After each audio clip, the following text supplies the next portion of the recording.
Not many automakers have the same kind of quiet confidence as Hyundai, and no vehicle in its lineup is a better representation of that than the Palisade, because this thing landed with a bang and immediately shook up one of the most important segments in the industry with styling and features to stand out from the rest of the three-row pack.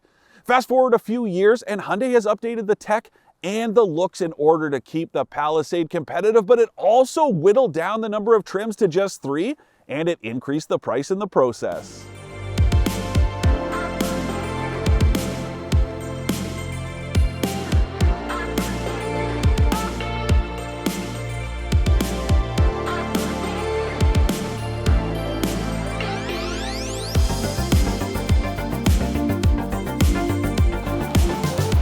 For more expert car reviews, don't forget to share our channel and subscribe so you can catch some of this and maybe even a little of that.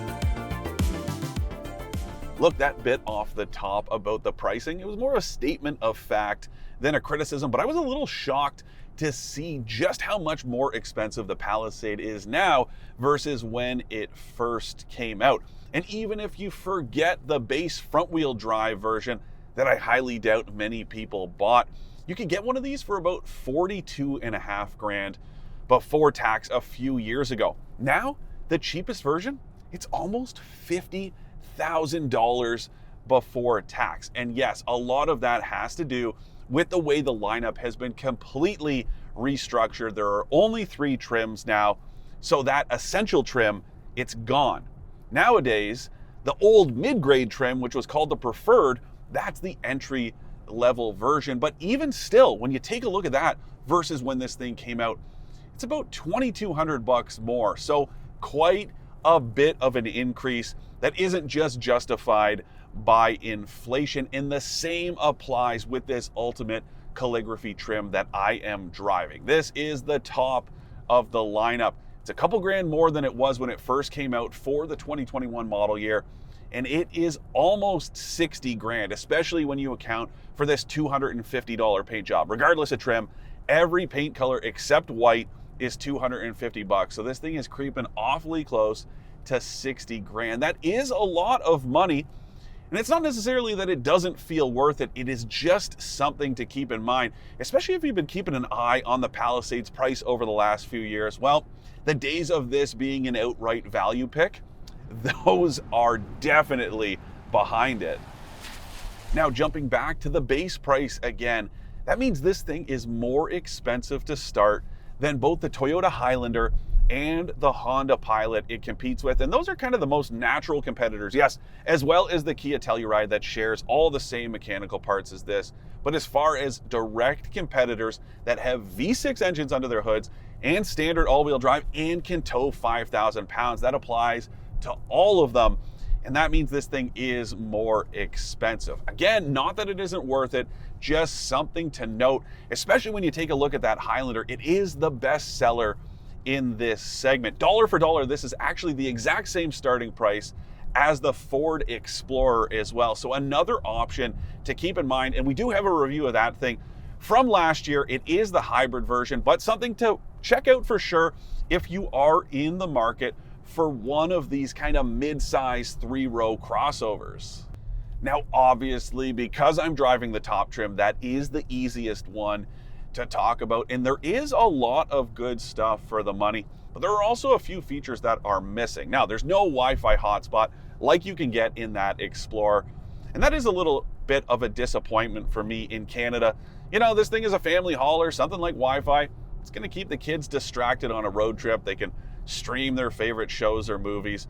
So it's unfortunate that this doesn't have that, but lots of other good stuff. Heated and ventilated front and second row seats, as well as a head-up display and this suede headliner.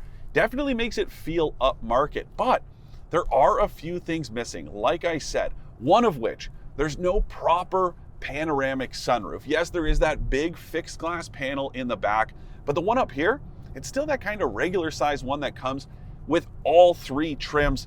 And it even has this manual sunshade, which isn't really becoming of something that costs nearly $60,000. I know it might seem like a small grievance, but it is an annoyance in my mind. There are a few other features that are missing as well. But one thing I don't really like, Hyundai says that this leather is supposed to be kind of high-end stuff, but aside from the perforations, not all that nice, especially the parts in the middle.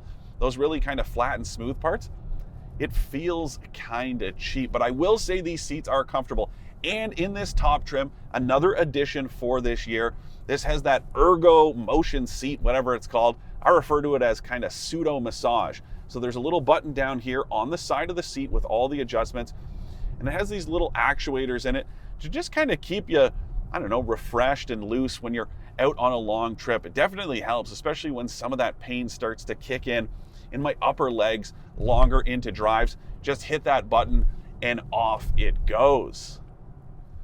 So here's something else that some of you might think I'm nitpicking, but I really don't think is too much to ask for, and especially in such a modern crossover. There is no centralized close and lock button for the power tailgate.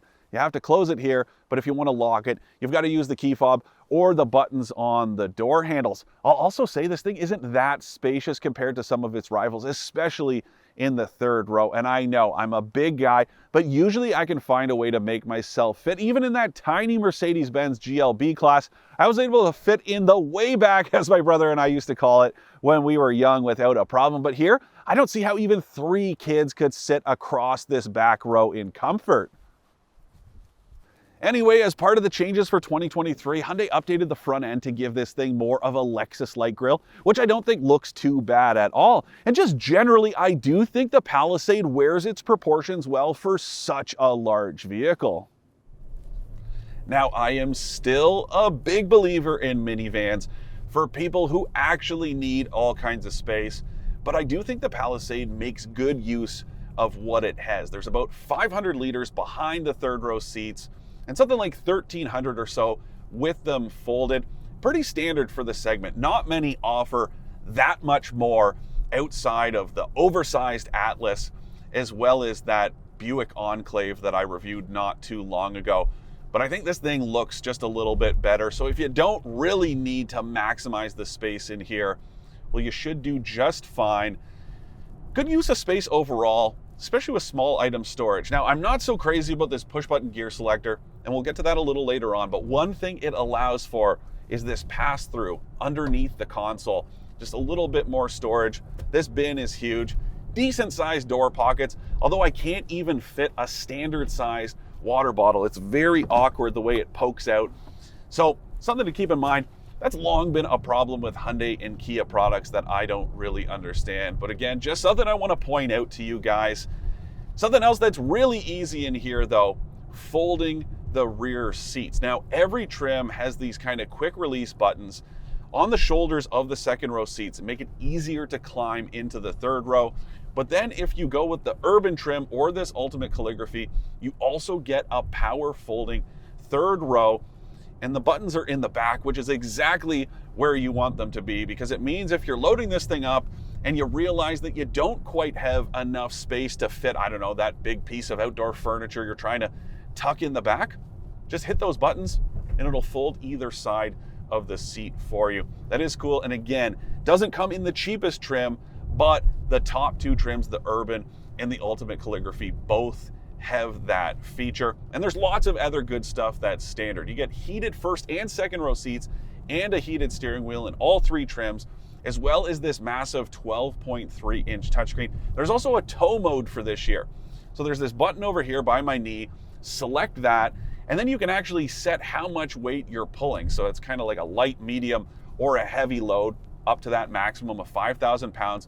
And it optimizes all the drive related components and cooling to make sure that this thing is working as efficiently and as hard as it needs to be. Now, something else that you get is Android Auto and Apple CarPlay connections. Those are standard as well, but they are wired instead of wireless. Kind of betrays how modern this thing is, because that's something you're seeing in more and more entries, not just in this segment, but all of them. So keep that in mind. But you also get a whole suite of advanced safety features that come standard. So you get stuff like blind spot monitoring that has rear cross traffic alert, as well as the group's safe exit assist system. So what that means is if there's a vehicle approaching from behind, well, it will actually prevent the rear doors from being opened into traffic. Really like to see that. There's also forward collision warning with pedestrian and cyclist detection, as well as a junction turn assist system. So if you're making a left through an intersection and you can't see if there's oncoming vehicles, this thing will actually warn you that they're coming so you don't pull out into traffic. Great way to prevent those head-on collisions that we see all the time on our roads.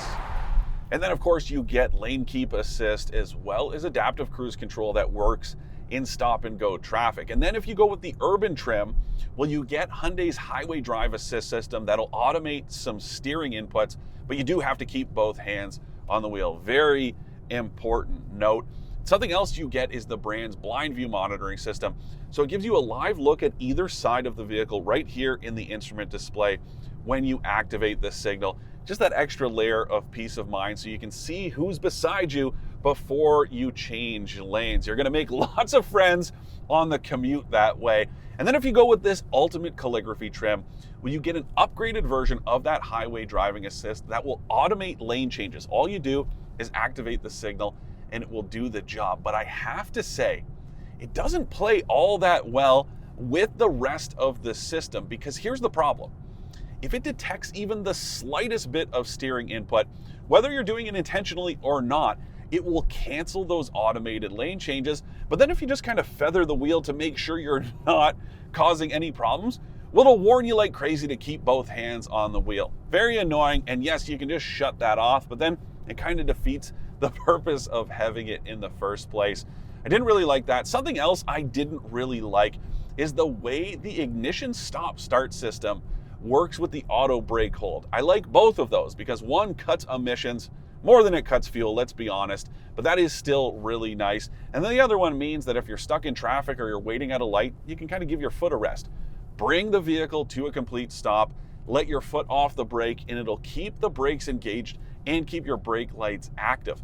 That is really cool, but it's really lurchy and awkward when both those systems are active at the same time and you go to give it gas to roll away from a stop. It really kind of lurches forward awkwardly. So again, you could turn them both off or either one of them off, but then it defeats the purpose of having them both in a vehicle. Otherwise, driving this thing is smooth, comfortable, and easy. It's got a 3.8 liter V6 under the hood, as well as that standard all-wheel drive I talked about. Plenty of guts from this engine, but more importantly is how quick the transmission is to downshift when you give it a surge of throttle. It'll kick down a gear or two so that you have that passing momentum, and that's exactly what you want. And something else, doesn't really feel like this thing is as big and heavy as it is. It weighs something close to 4,500 pounds, especially with all the equipment in this one I'm driving. But even turning and stuff, it's not really tippy and top heavy. And the suspension, the ride quality is fantastic. It's actually better than some more expensive vehicles with their fancy adaptive suspensions.